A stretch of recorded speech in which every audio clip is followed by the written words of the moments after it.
Hi, my friends. I'm happy again to have this opportunity. We come to talk to our ideas, to bring our views. And as a social media, I think this is the best era of sharing information, having some things in your mind and you share with everyone around the world. Is the best. I'm here in Australia, but I can see, watch the news, and I have an idea to share. Because to share information is the most important thing in the life of people, especially for us Africans. Today, I'm going to talk about the sea conflict happening in Rwanda, conflict between Congo and Rwanda. I am Ndizeye Rubasha from the Rubasha Family Podcast. And I'm from Rwanda. And I live in Kenya. My wife is from Kenya. But what I want to say here, how as Africans, we got to start take responsibility in our own hands. When is going to happening? My friends, we know the history. But what I say, we can't keep blaming other people what happened to us. What happened to us is a history. And the people who passed through that hardship, everybody has passed away. No one who have been faced physical in the colonial times who is still alive. The new generation, what we know is the history, what happened. But we keep carrying the history, what happened, to build the present and to build the future.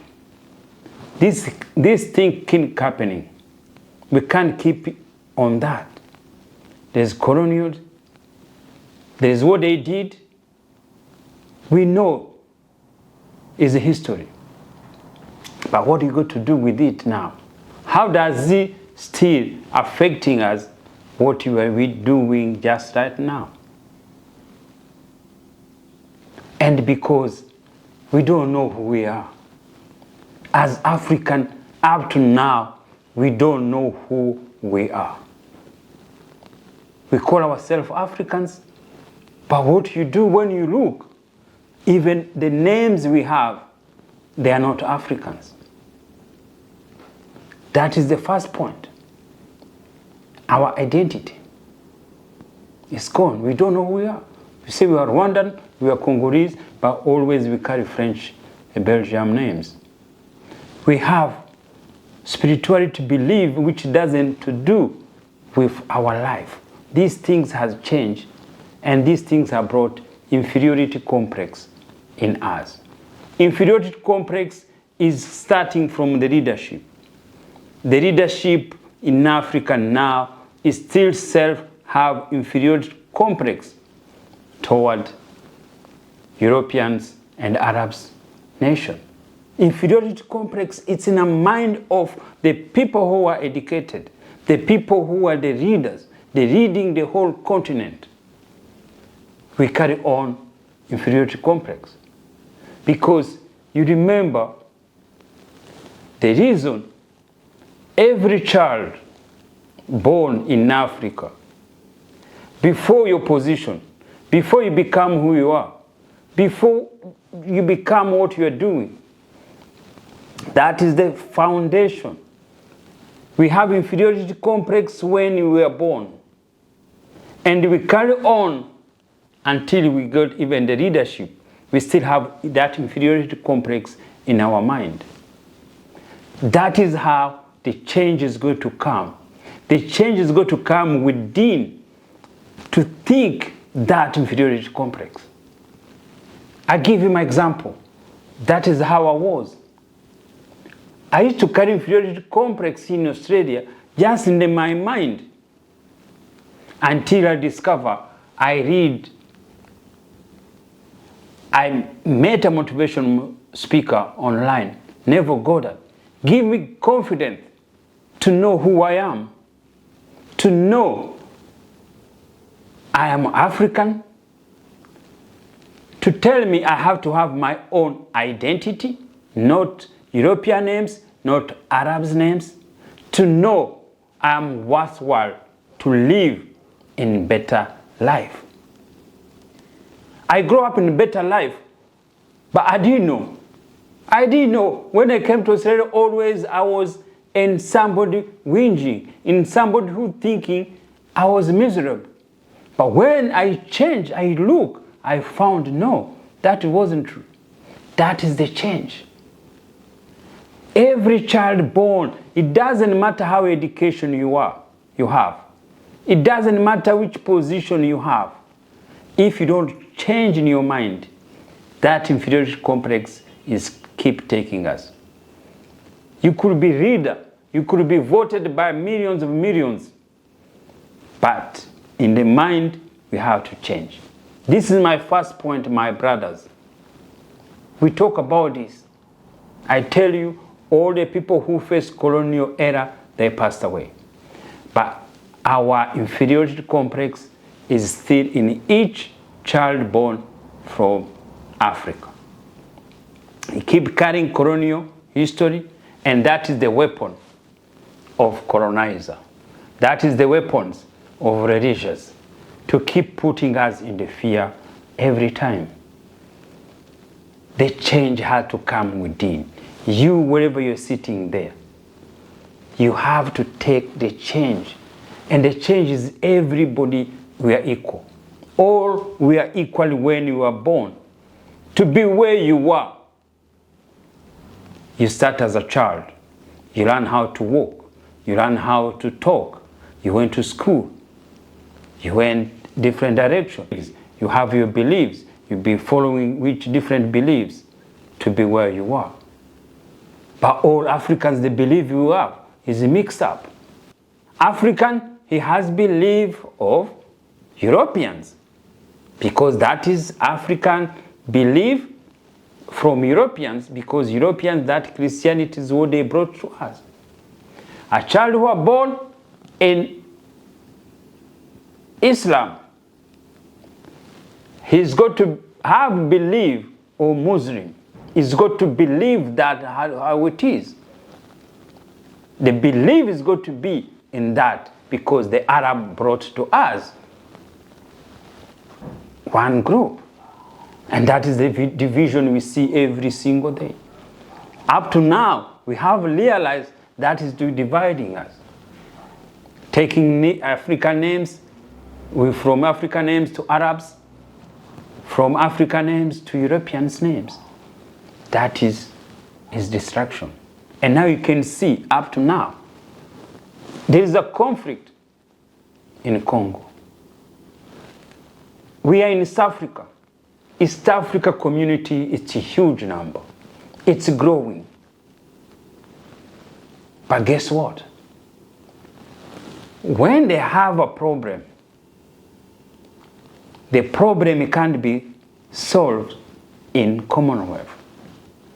In the region where we live, where we pay tax, where everybody live, where everybody breathe, where everybody, this is home. I love home. Everybody is proud of their country. But we can't solve the problem. We can't solve the conflict. Do we have elderlies? Do we have best politicians?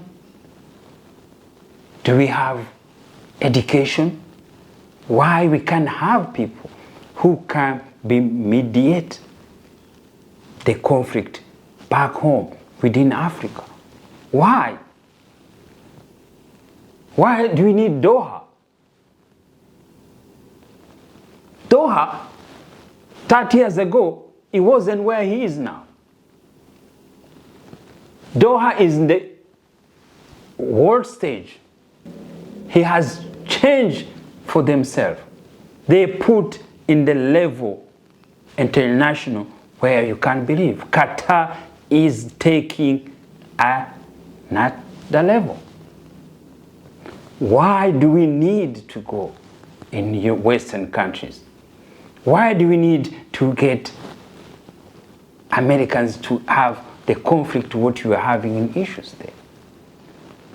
It's not easy. Maybe I'm talking as a just normal person. But this is reality. If as a politician you can't see it, where we are going, we should sort the issue. We should take responsibility for our problem. We know there's no one else knows the conflict. And that's why the conflict doesn't end. The conflict doesn't end because we keep going to the wrong people. Get advice. If you keep getting wrong people, of course you're not going to get good result. They know what they want. We know why the conflict is there. And they keep happening. We know the truth. When are we going to say some things? Why our leaders can't take a different approach? They can see it, yes. But let's we do something. We can't keep complaining. We can't keep whinging as Africans. We can't keep just watch TV. We're waiting what happened in Doha is going to bring peace on ground in Congo. Let's be honest. That is why we're here. That's why this social media, they're here to take our view there. Our leadership, because all we are children, we still have inferiority complex toward European, toward Arabs countries. We're still begging. We still need a handout. That is okay. But when you change in your mind is what we need.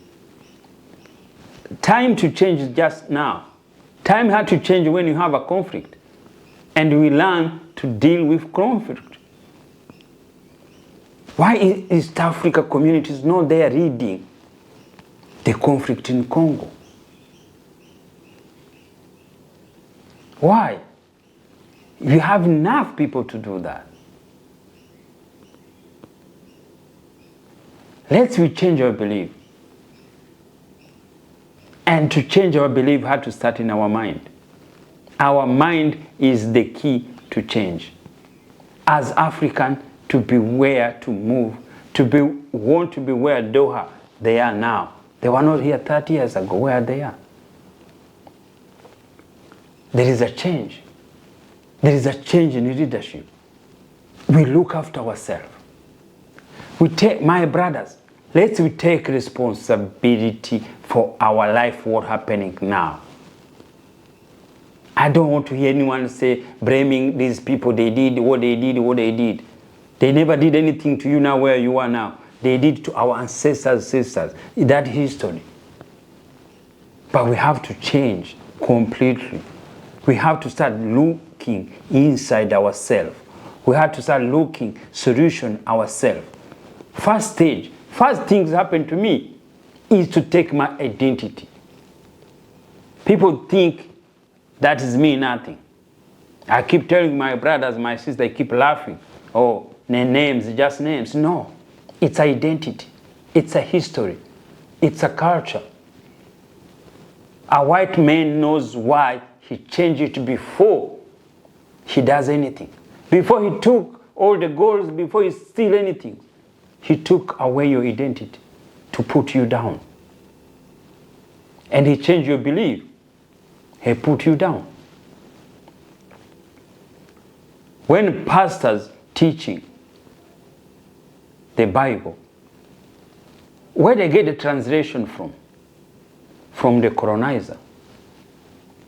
A colonizer could never have given a good intention to translate a good to us. A colonizer always want to put her knees on our neck. That is where he distracted us. That is why he told us, Jesus, look, is live in heaven. he will come. That is why he told us that in heaven, every child does everything. You look up, you put a point in the sky to show that somebody is there. No one is there. Missionaries, they know there is no one is there. But as Africans, the one who remain knowing there's somebody up there. We're living in hell. We put ourselves in hell. And then we wait to go to heaven. And we already live in heaven. This is the change. Our pastors, our leaders, they are putting in hell our own children. They'll be called by God. They'll be chosen by God. But they are not leading us in the right way. They are not leading their own children in the right way. They should learn. They should change. You are educated pastors. Bishop, you are educated. Let's we read and we translate the Bible for our own. Learn from others, because they learn that God lives in us. God lives in the mind, in our mind. This alone, to know you are God, to know God lives in you, He changed completely your life. He changed your belief. He changed your inferiority complex. He changed the way you carry yourself. He changed the way you talk to people. He changes the way you see people. Every people are equal in the eyes of God, no matter what color. I enter everywhere I want to enter because I change my belief. I change my mind. Guys, this is serious. This is true story. If I could not have listened, I learned from Never Goddard, I'd be not recording. I'd be not talking to you. The people who know me when I am, of course you go get surprised. You go to wonder, what happened? I educate myself. I change my belief. I'm telling you, you are God. God lives in you. Your mind, your imagination is your God. I learn from other motivational speakers. I witness every single thing that I go through. When I say you are God, you are not God to do anything. God created the world and He lives in our mind. That's only what we have to know. It's not about argument. Everything's your mind, it's your imagination. Your mind, every decision you made come through your mind. Every word you say come through your mind. And God, somebody in you, talk to you. Somebody walk with you every day. Somebody talk to you in your dream when you are sleeping. Any things you do, you talk to Him. He knows where you are. He knows what you did. Every single day is watching you. Not in the sky, not outside you. The person who watches you is with you. The person who communicates is with you. The person who protects you is with you. Is the same person who could put you in trouble. And even if put in trouble, is with you all the way. I went through everything. I went through everything in life. And it doesn't stop. Even now you're still going through. But the secret is how to take it, how to come out in every situation. My friends, I'm preaching. I learn how to preach. And the preaching comes my faith and my experience. No other form education. It comes through from my hearing the word of God. The word of God is just come in my mind. Thank you so much. Continue to support me to the Rubasha Family Podcast. Follow me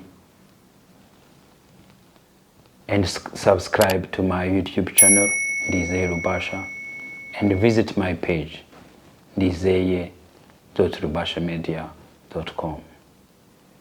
Thank you.